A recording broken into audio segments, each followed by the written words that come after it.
Hi, my name's Dan. I hope you're doing well today. I've got 3 really cool tips for you today that's really going to help your practice. I'm going to show you 3 scales, how to make up some bass lines using those scales, and then playing that over a drum beat in order to get some timing and feel and groove, a really important aspect of bass playing. We'll get that down.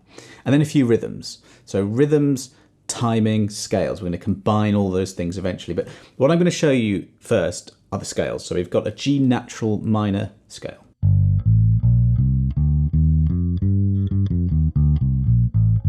Make sure you know the pattern, make sure you understand that. I'm literally not going to move from those notes, from that selection of notes.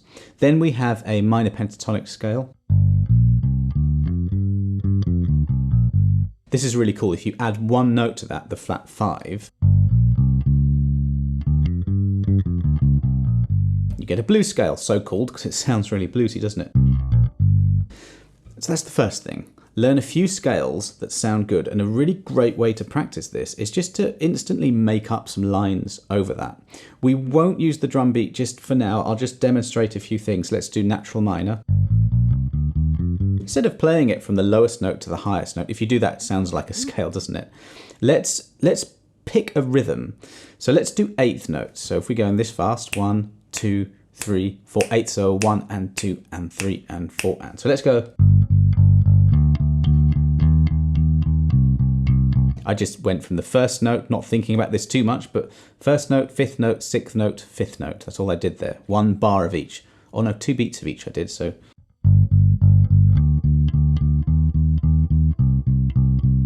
Okay, those are 8th notes. Let's do the same thing. Same thing, except when I got to the 6th note,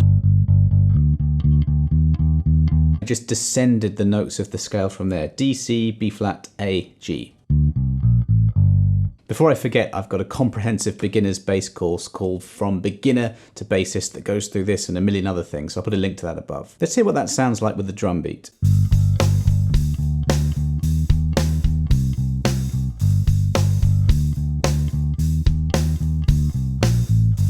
When I teach you, it makes a lot of sense for me to analyze things and break things down and say, 8th notes here and I'm going to the 6th note or whatever.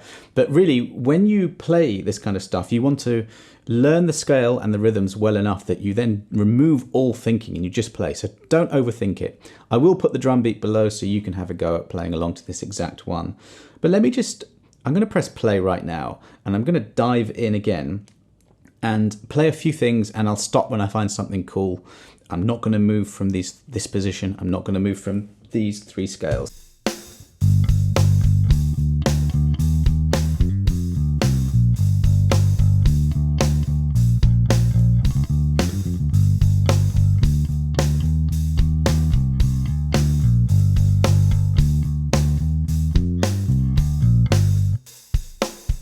I'm sticking to a rock thing here, so I'm doing a driving 8th note kind of thing. Really alternating the fingers here. I did a little hammer on. That's where you pluck and you hammer a finger down on a higher pitched note. That was quite a cool thing. At one point I did something a bit like that, and that was just that blues scale. It just sounds brilliant. If you aim for bass fills towards the ends of phrases, so 1, 2, 3, 4, 1, 2, 3, 4, that's 2 bars. So you might aim for the end of the 4th bar. Something like that. Now, see what we're doing here? We're learning 3 scales, but we're making music from them. We're creating. So that's the first thing. The second thing is we're trying to work on timing. I think you can play the simplest thing on bass, but if it's in time, that's absolutely brilliant. Conversely, if you play really fast, impressive stuff, but you're a little bit sloppy, then it doesn't sound good, okay? So we're really working on timing.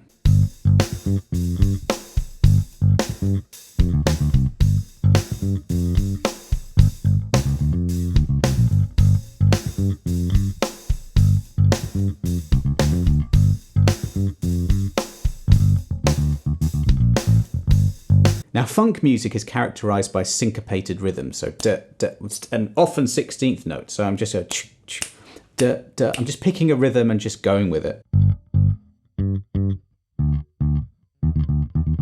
There, I just went. that rhythm on a G, then the octave, back to that fifth note, and then really not thinking about this too much, but there I was having to pluck faster because 16th notes are a bit faster than eighths. Now, if you do indeed practice 16th notes, your technique's going to have to be a level a little bit above just simple eighth notes. So if this is a bit too difficult, just ignore them completely. Go back to your eighth notes and just play things that you can. Just use these scales, use the drum beat, and as you're going, just be aware that you know what rhythms you're using. The three main points I want to hammer home in this lesson are: number one, scales are what you will use to create bass lines. Number two, timing is right up at the top of what you want to focus on as a bass player. It doesn't matter what you play, it's just got to be in time, it's got to feel fantastic. And then the other thing is just rhythm is a big part of the game for us.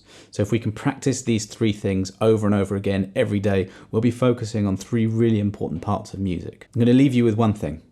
I'm going to play again, and this time I'm going to break out of literally that one place I was playing in. I might just literally play the same three scales, just up the octave, starting on the 10th fret of the G string. It will give me a few more notes. And this time I'm also going to do a few fancier techniques like hammer-ons, pull-offs, bass articulations.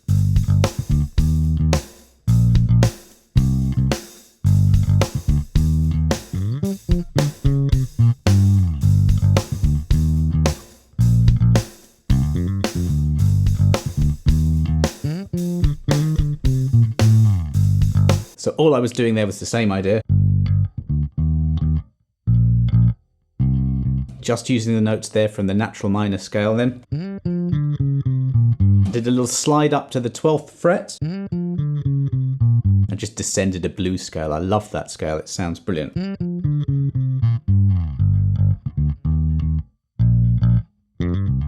Hammer-ons there.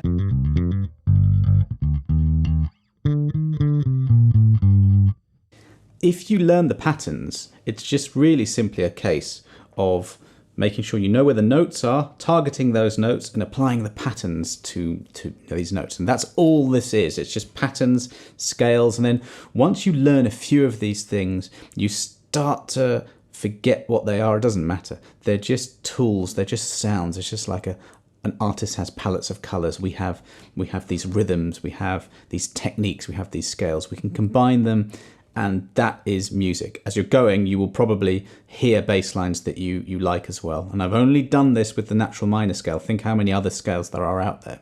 I really hope that gave you a few ideas anyway. Don't forget that I've got my course From Beginner to Bassist now. It's just brand new, hot off the press. So if you want to dive deeper into this sort of stuff, I'll put a link below and you can go and check that out. But thanks very much for watching. See you on the next video.